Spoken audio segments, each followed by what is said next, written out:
They have been locking horns since 1871, the oldest international fixture in rugby union.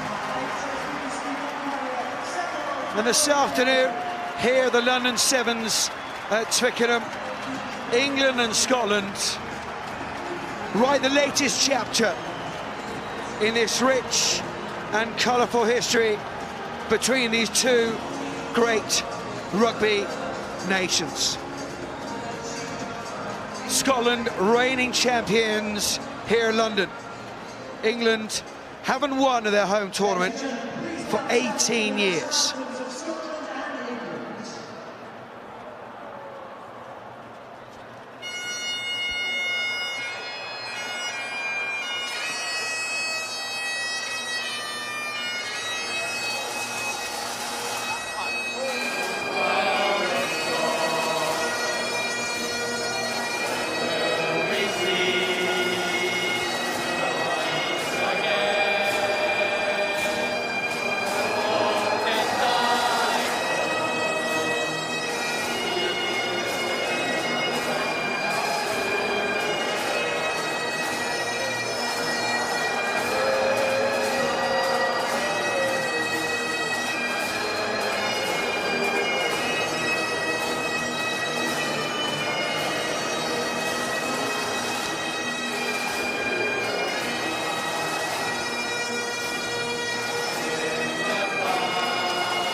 Great passion here at Twickenham. Of course, England won this tournament in 2009, 8 years ago. I've aged Rob Bickerman 10 years. You were in that team in 2009. How do you see this one going, Rob? Well, no doubt a couple of these English players will be riding that emotion, but so will the Scottish players as reigning champions of the London Sevens event, and that counts for a lot. Emotion fully encapsulating the Scottish, which can go one of two ways. It can be a cruel factor occasionally if you don't use it wisely, but if you do, it is one powerful motivation. And Scott, since Scotland beat England here in London 2015, out of the 11 games, Scotland have won 8. They've got the wood on England. Yeah, they have, and there's a dynamism within this team. There's a confidence exuded by the likes of Mark Robertson and Scott White, and their coach Callum McRae has instilled that fascinating encounter. The dynamism of the English on home soil will be a motivating factor, I'm sure, for the Scots. 2-2 so far this series between England and Scotland. The cup final at London. Craig Joubert in possession of the peak.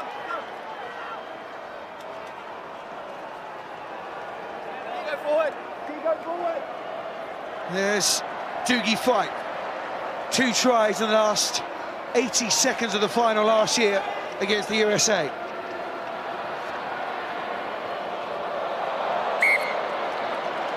But Scotland have played some get out of jail card so far today. Surely they've got to win another way.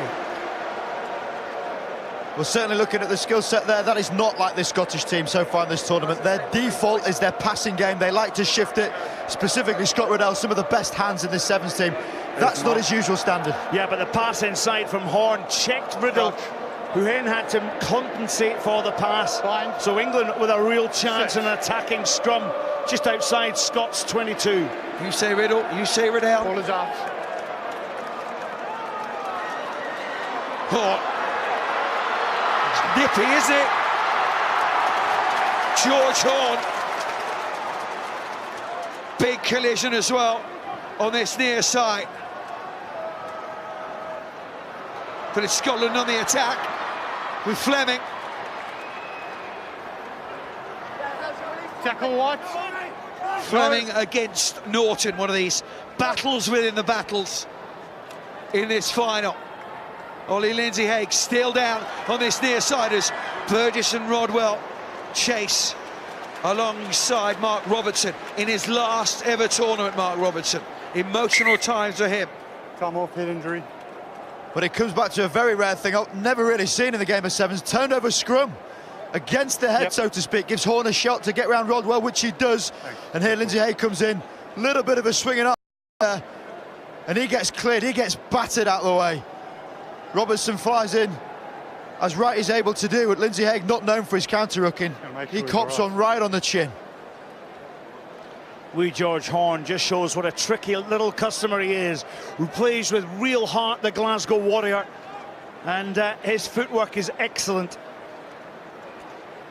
What I like about him most, he's got 9 on his back, he's got those characteristics, those traits that 9s around the world seem to possess. Really asks questions, quite cheeky actually in his nature, but that for me is character. That's what you need in these sevens games. Someone's got a bit about him. One of the best coaches on the circuit would mention, who likened him to a smaller Gary Armstrong. High praise indeed. Very much so. I think it's those terrier-like qualities that come from this young scrum half. Former Scotland under-20s player, and is comes from good stock as well. His brother Peter, of course, in the centre, fly half, and about to embark on a Scotland tour to Australia. Well, Ollie Lindsay-Haig, it's a long injury for Ollie Lindsay-Haig. He was so crucial in that semi-final. Really was against Canada. Good news, Johnny, is that I saw him moving his legs at least, so the concern is obviously the head knock more than anything else, but this will just settle both the teams down. They'll have a little breather, 5 minutes, they can give another blast.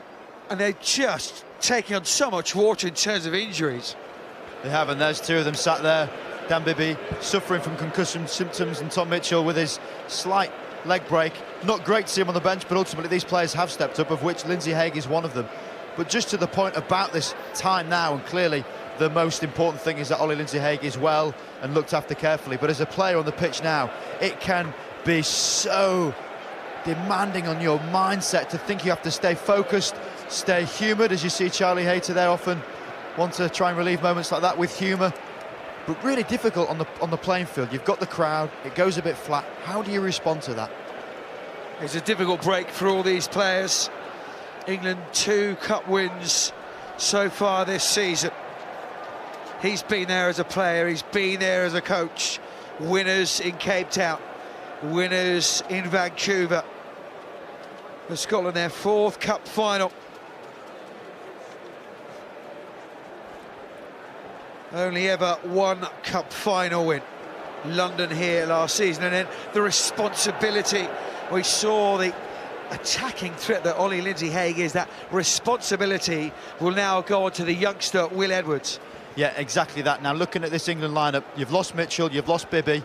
Lindsay-Haig now goes off. It puts a very, very different dynamic on this team. You've lost a playmaker, so therefore you compensate, not perhaps with just one player, but you look at how another player may well come on to complement that, and that might well be happening. Will Edwards got a lot on him, but the 2 players you see on the left-hand side of the shot there, Davis and Circa, they come on to give a different format, different formula perhaps. You've got pace now on both sides of the playing field. You've got to use your big men wisely through the middle.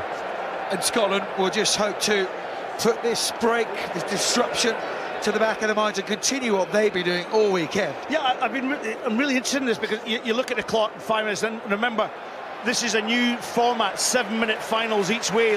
Last year, of course, it was 10 minutes each way, but the impact is still going to be big. But what will happen now is the players will really up their intensity in this next 1-2 minutes, and this, for me, will determine who comes out the first half with scores on the board. Well, a great sign, as you can see, is Ollie Lindsay-Haig receiving the best possible medical treatment available. State-of-the-art stuff in the bows of the West Stand here at Twickenham. He is clapped up, and rightly so. He's had a great tournament, especially this day two, this finals day. That has to be put to the back of the mind for all these players now. And England, through Will Edwards, has the line out. McConaughey. Carpentier is on the field now. And Hayter just dropped the ball and picked it back up, so he wasn't penalised. Norton up against Fleming. Norton against Fleming. Norton decides he's not got the pace this time, and then comes inside and says, "Oh, well, I'll go around you on the outside." Norton comes back inside, outside. It is mesmeric from Daniel Norton.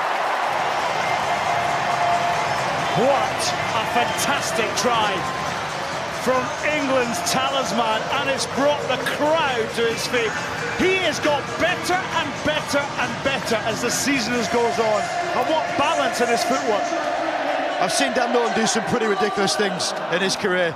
This is up there with one of them. This famed left-hand side that he graced those years ago. Thought he was going to do the same, but doesn't have to. Checks back, beats 4 players on the inside, kicks on, hits round the sweeper, and have a look at Hall, not a bad defender, mesmerised by his feet. He gets put on the floor, sidestepping to the degree where you fall over, sets him aside for most of the players in the world. And it was amazing, wasn't it? I did see him score a try with seconds in the clock in the quarter-final of Hong Kong when he went the length to get England into the semi-final. But I must say, he's showing all his experience here today. It's like Jedi power, that, wasn't it? Almost willed him to fall over as he came round with a sidestep. Oh, Dan Norton running like that is so good to see. You can watch that try over and over and over again, and you will not get tired of it, even Scotsman. That's the way to react from an injury break of one of your teammates. Now Scotland need to react, and they're doing that through Dougie Fife. Come back for the penalty, says referee Joubert. Yeah, with the Carpentier coming on, we saw him replace Lindsay-Haig. Interesting decision. That would mean Hayter now moves out to the back, such as his versatility, and it ups your physicality a little bit. So this man you're seeing in shot now, he is pretty ruthless, doesn't take a backward step, and it means he'll compete at breakdowns, which Scotland perhaps didn't prepare for. And they've had to change their tactics all weekend long, really. Early tackle. With their injuries to Bibi and out to Lindsay-Haig. I just wonder if Scott White will stick this one in the corner. He did a couple of times in the semi-final, but it looks as though, no, they're setting up for an attack play. It's real strength of England, how they defend lineouts, often the difficult subject when you try and compete against them. Horn. Just not themselves at the moment. Scotland too many mistakes. So they like leaving it late, of course, Scotty. No, they certainly do, but England's defence is good. White. Hayter being asked to come across. Norton trusting in the inside man. Play on. Brilliantly. Scott White somehow gets it in the hands of Dougie Fife. Riddell. Wider this time. Robertson. Olympic silver medalist, of course.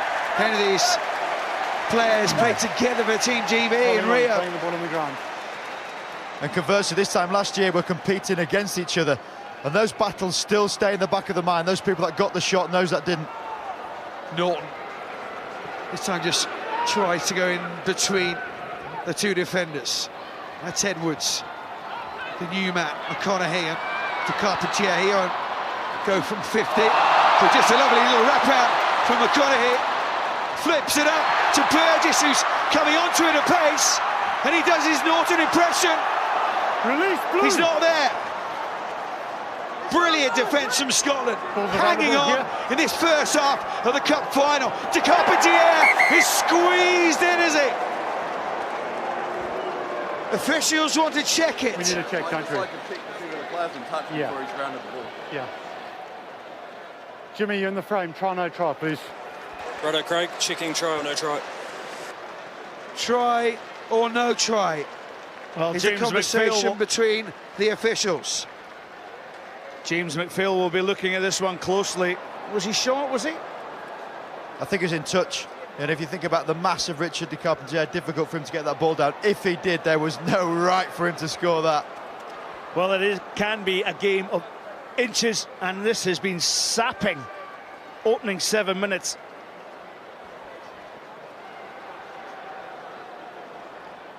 Remember that corner last year, Fleming making the cover tackle on Burgess as he got away. These moments are huge. Craig, I have a decision.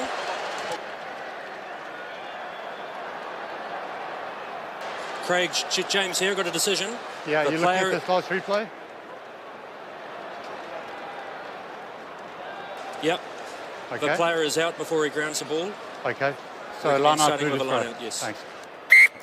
No try, line up. No try, as we suspected, as you say, a game of millimetres ramped up because it's England-Scotland. There's only a single score in it as Fife comes away. Great tackle, McConaughey. McConaughey was magnificent there. England penalty, and they go quickly to Carpentier. Rodwell knew the tackle was coming, could do nothing about it. But Robertson looks like he's done a shoulder here. One of the most painful things to do on a rugby pitch, if he's popped his shoulder there, it was with a mesmeric hit as he flies in and clocks Rodwell. But isn't lucky there, McConaughey did not release the ball. That should have been a penalty to Scotland. And here we see the shot.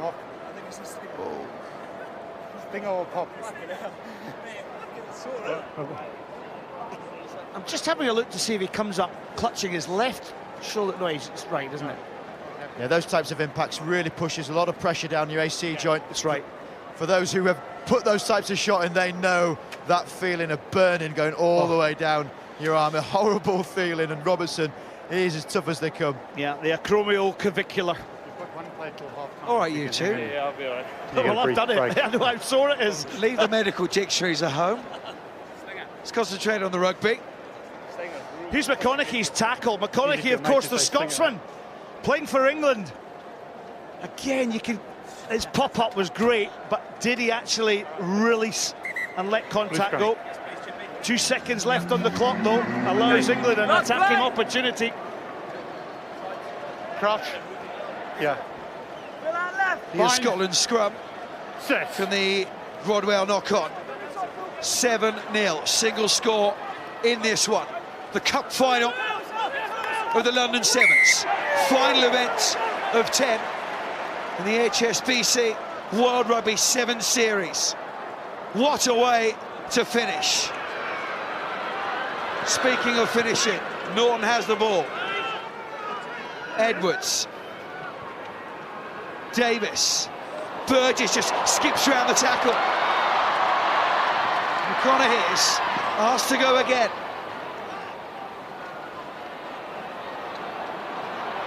Space. Rodwell straightens. Gives to Norton. He's got Fleming outside him. He's tried once already. Couldn't go on the outside. Had to cut back inside Norton. Yes, this time only. Play on, goes no into the tackle to Carpentier. And then Will Edwards throws a speculative pass around the back, and Scotland could cash in here. Fife. Without the glue in this Scotland 7 set. Robertson, he seems to be fine now.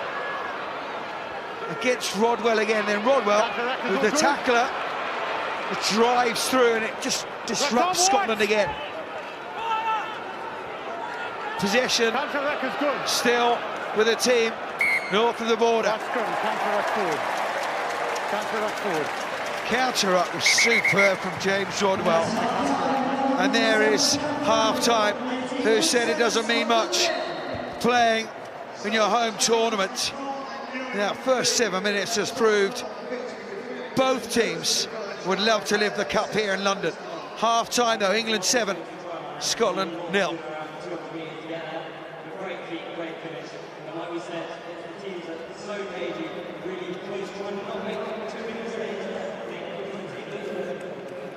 What a half of rugby.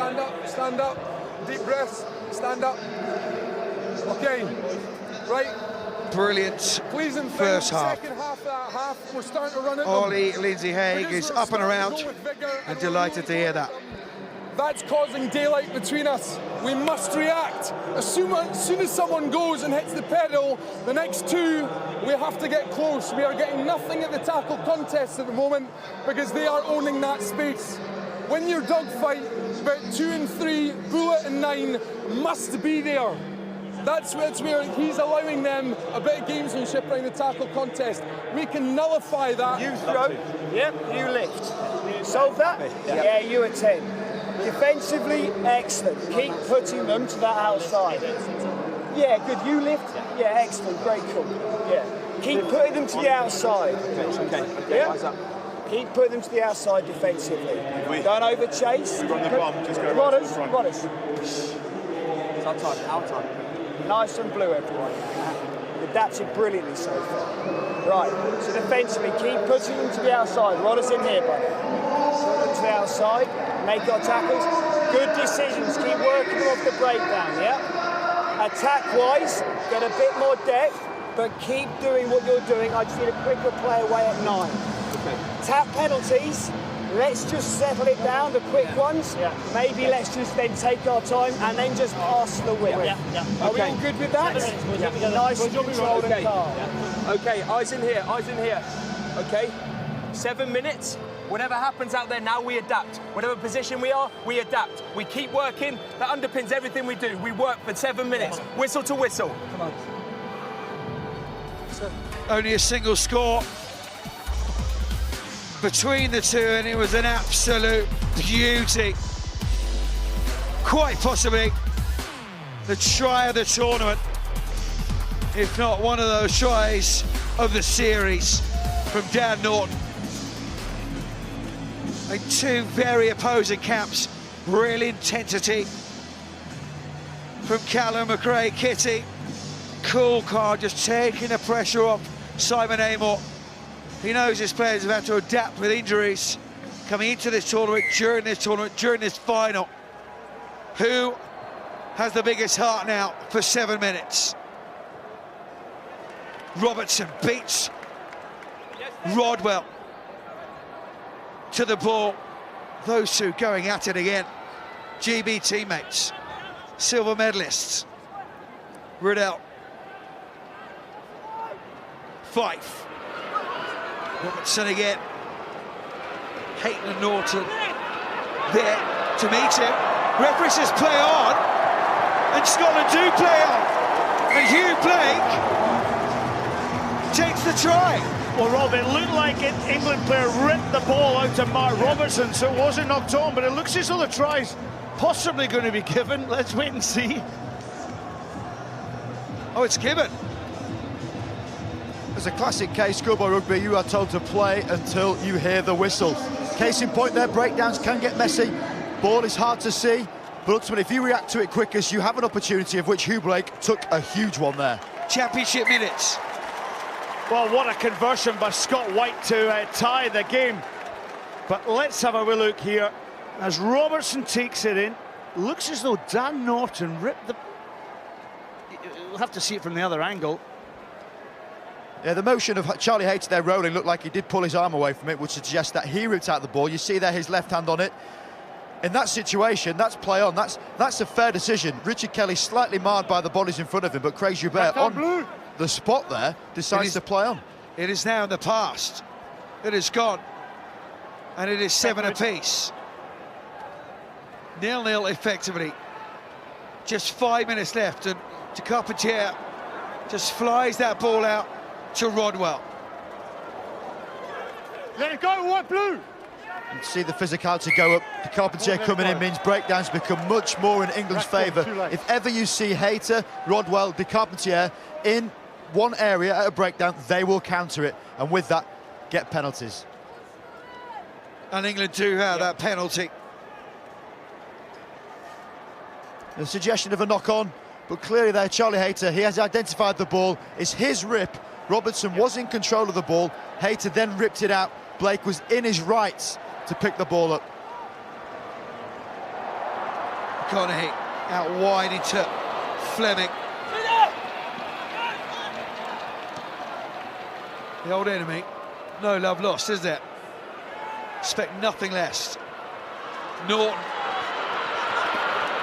Robertson just used the touchline as an extra defender. That is such composed experience. Yeah, Seven's experience, rugby. Absolutely, and every school teacher will coach every single kid in the land that that's the way you cut down speed. Go low, use the touchline, force the man out wide. Yeah, and Robertson in his last ever game using every single ounce of emotion he's got. Bear in mind, we've seen him pop his shoulder in the first half. The man is a warrior. Blake off for Scotland. De Carpentier wins the line out. The Hayter is brave. Fleming's come off as well for Scotland. Now, battle between Fleming and Norton no longer exists. Too high. Tackles down. And England go again through Davis. Rodwell is out wide. Catch that line inside. Relax, blue. Riddell is told to roll away. Norton waits. Has it now. Steps one, steps two. Won't step white though. He engages three players. As I said at half-time, Callum McRae identifying they can have opportunity if they get there quick enough. Horn. For a moment, looks like Scotland have numbers. And they do.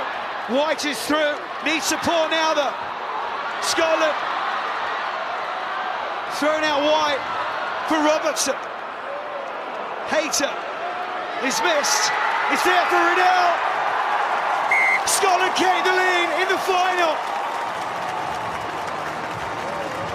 And once again, the never say die attitude of this team. They just keep offloading, they keep passing, they keep backing each other up. And this one is on an absolute knife edge as Scotland take the lead over England. Well, it's great play in the middle, taking people on. Scott Wright, as he's done all weekend, give the big get off me to de Carpentier, shifts the ball, he knows he's not got pace. Big Joe Nathevu does what he does. Look how he carries the ball, throws it further with one hand than most can do with two. 12-7, important conversion. Just comes to the right-hand side of the six for Scott White. And finished off beautifully by Scott Riddell. Juggled a bit by Robertson. Riddell follows the ball. I would have Scott Riddell in my team day in, day out. He is tireless. He is a wonderful ambassador for this fine game. And Mark Robertson, you know, he's playing on the top of his game at the moment. All that experience just captured in that sort of moment of a juggle and a pass. High hanging restart. How long was that in the air? Could have timed it on a calendar. De Carpentier. He's brought some physicality. You expect he would. Davis says to Burgessite, may well need you. May well not need it. There's Glover. This young man. Horn. Penalty goes the way of Scotland. Well, Simon Hammer looks on. George Horn take a bow. 9 on his back, but what breakdown skills. How many blades of grass has George Horn covered? He is incredible.